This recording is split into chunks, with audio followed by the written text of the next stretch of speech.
First, thanks to you, Secretary Mattis and General Dunford, and all of those who have gathered with you today for your service to our country. We're lucky to have you. And thank you for all the sacrifices you're making personally to make certain that we are a safe nation. Let me say at the outset that President Trump's decision yesterday to basically exit the United States from this Iran nuclear agreement, I believe, is not only wrong but reckless. We are in a situation where we have had, under this agreement, inspectors on the ground who have reported to us directly and personally in the United States Senate the success of their inspection regime to make certain that Iran does not develop a nuclear weapon.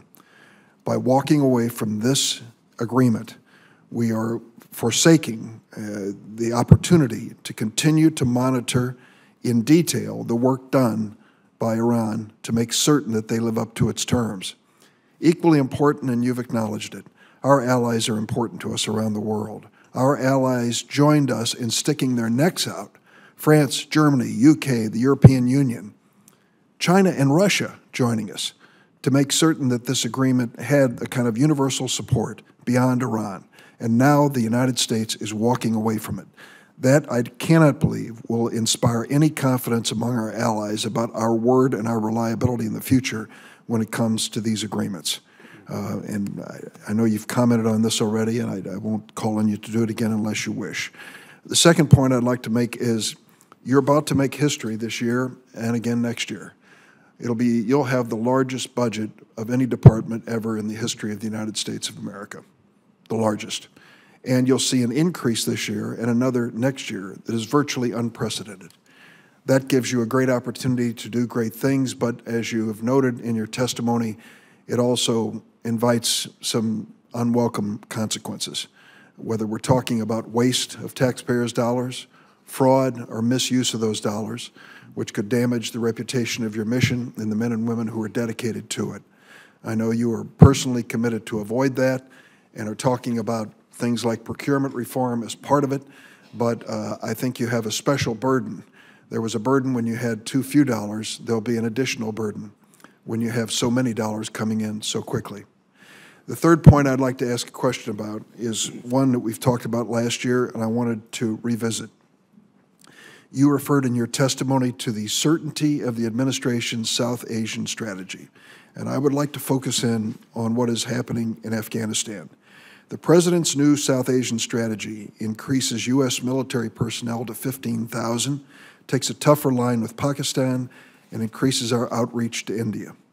Meanwhile, suicide bombs continue to savage Kabul, and the new Special Inspector General for Afghanistan Reconstruction issues a report that paints a very bleak picture about the future of our involvement in what has become the longest war in the history of the United States of America. A few statistics. After $126 billion U.S. relief and reconstruction investment over the last 20 years, Afghanistan ranks 183rd among nations in the world where one would want to do business. Less than a third of the people of Afghanistan are connected to the power grid. The number of bombs dropped by the Western Coalition in Afghanistan in early 2018 was the highest number since the year 2013. And the number of direct Taliban attacks declined over the winter. However, only 65% of the population presently lives under Afghan government control.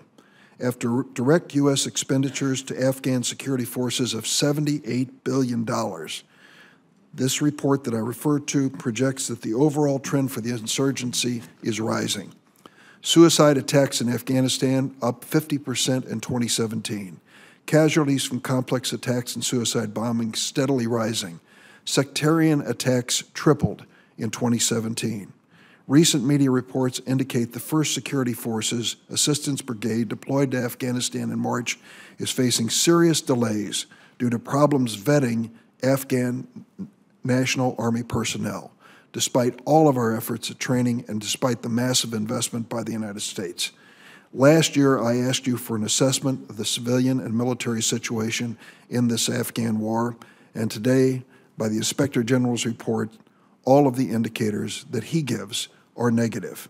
When is it reasonable for the United States of America to expect that the administration's certainty, as you call it, in their South Asian strategy will actually show success? Senator Durbin, first, on the amount of money we've been given, it's sobering as we look at the sacrifice of money that could be used elsewhere in our society. It's sobering to realize this much sacrifice is providing us the budget certainty. But that also means that solvency and security have got to go hand in hand. And I would just tell you that the audit, the financial audit that we have going on, and it's going to happen this year, first time in 70 years, we are going to find the problems. I'm going to celebrate every one of them. We're going to fix them. And when we get done, we're going to show you that we can spend this money wisely. I'm not out for perfection, but in this regard, sir, I'm going to be both impatient and intolerant of any misbehavior with the public money, and I will work with you. We'll be open with what we find, and I know you'll be forthcoming to me when you find problems, and we'll work on it. On Afghanistan, this goes to the very heart of the world we live in today. The certainty was one where we were realigning our forces to purely advisory duties, with the exception of a few counterterrorism strike forces, which continue their mission, and ensuring that we also had more allies coming with us. We've gone from 50 allies down to 39. We've restored 2, and both those are Muslim nations, by the way. We're up to 41. The realignment and the reinforcement, U.S. and other nations, the Germans are bringing in, basically raising their numbers by 35%. At the same time, it's not going to all be carried by us. Going through India on my way into Afghanistan on one of my first trips, Prime Minister Modi basically committed to a very high level of development funding. My point here is we're also regionalizing this effort so that it's not all carried by our taxpayers, by our soldiers. Probably the most difficult aspect of this, and I would contest a few of the figures you gave me, Senator, but not all of them. I think the theme is what you're driving at. Progress and violence coexist in Afghanistan. And in that regard, the Taliban recognizes they cannot win at the ballot box. So they went to bombs. We anticipated it. We've stopped a large number of these attacks. But you'll notice the attacks right now are addressed to soft targets, is what we'd call them, by and large. The reason is they are being rebuffed by the Afghan forces and the coalition forces. And furthermore, they are trying to set a condition that would wear our patience thin. That's why they're going after the balloting and the election, where you sign up for elections, the registration sites. That's why they're going after high visibility efforts here. So our point right now is that as we find more ability, and we are going to find it, we're going to vet the troops that we are working with. We're not just going to send our troops out to work with people who have not been vetted. But as we find those units and we start having more NATO advisors with them, mostly American, but other NATO countries as well, then we will end up with more capable units in the field. The American advised units, commandos and special forces, over the last several years have not been defeated in combat with the Taliban. Those that were not mentored by our units were being defeated. So that's why we realigned to this approach. It's going to take a fighting season. This fighting season is underway. The number of enemy-initiated attacks where they had the initiative is down by 17% over last year. So who's initiating the attack is as important as the number of attacks. Where we're ambushing them, where we're starting the fight, that means we have the initiative.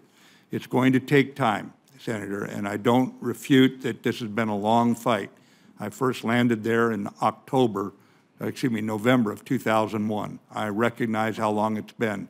But I think, too, as you look at what we stand for in this world, the idea that attacks on registration places for elections, that's not something that should drive us out of this fight, sir.